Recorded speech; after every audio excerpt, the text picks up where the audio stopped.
We are here in Washington, D.C. at the U.S. Black Chamber of Commerce, and I'm going to let these two handsome men tell you all about it. My. I think we just witnessed here at the United States Black Chambers a phenomenal speech by President Ron Busby.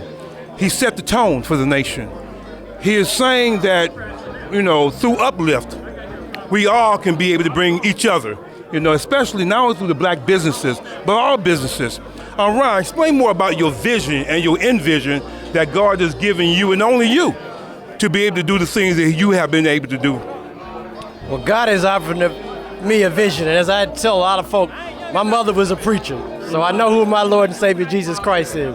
But my father was a Black Panther, so I don't take no shit. And with that combination, we can't lose. We are truly about moving our agenda forward, both through a religious vision, but through a man that's not going to turn around. And we as African Americans know what it takes to be successful.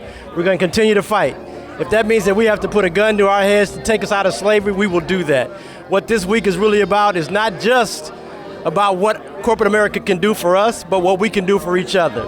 As I stated earlier, there's 1.9 million unemployed African Americans, and there's 1.9 million African American owned businesses. Simple math says if we can give the resources to those business owners to hire one additional employee, we can eliminate unemployment around the country. But you're really saying this is chess, not checkers. This is chess, not checkers. It's math, not magic. Wow. So tell me how many chambers are under the auspices of USBC?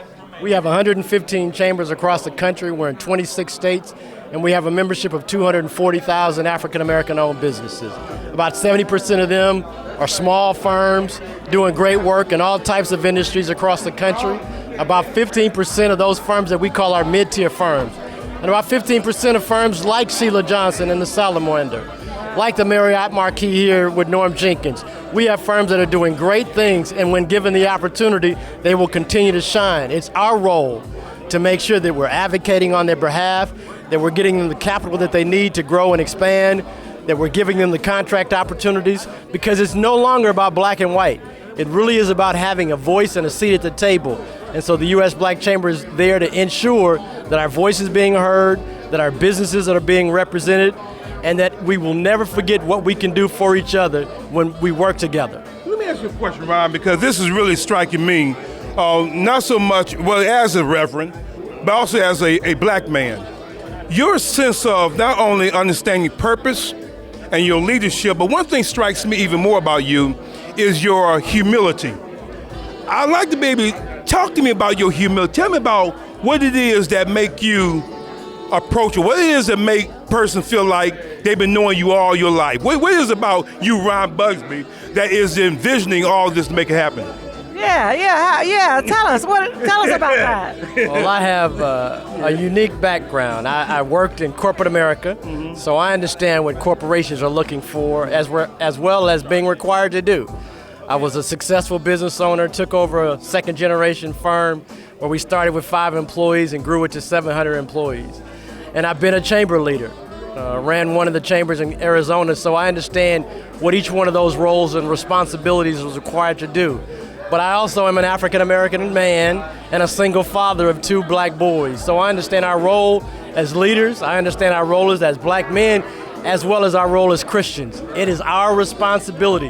When we were young, we looked at the men on the stage and said, they got a lot of juice.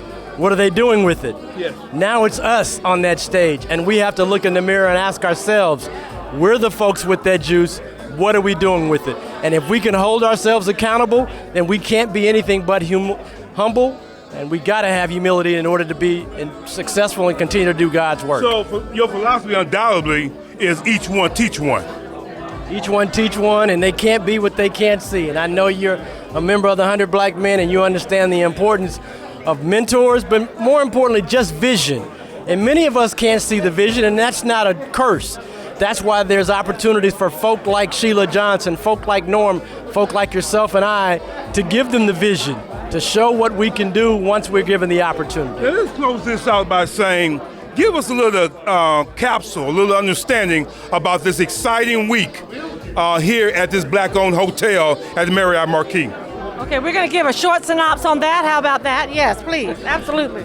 Well, I like to end it with this statement.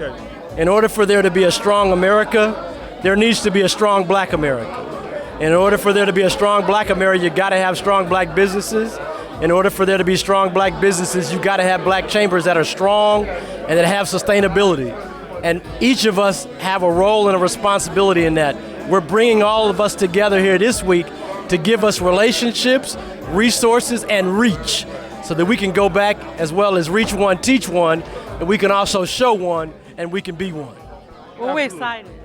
I'm excited. We're down here at the Marriott Marquis. Norman Jenkins is a good friend of both of ours, all of ours, and it's just a blessing to be here. And we're going to participate in multiple ways. And we're going to do business not only as a black-owned hotel, but we're going to do business with the United States Black Chambers. Thank you so very much. Well, thank you. And as an entrepreneur, a new one at that, I'm excited to be here. So thank you so much. Thank you. Thank you.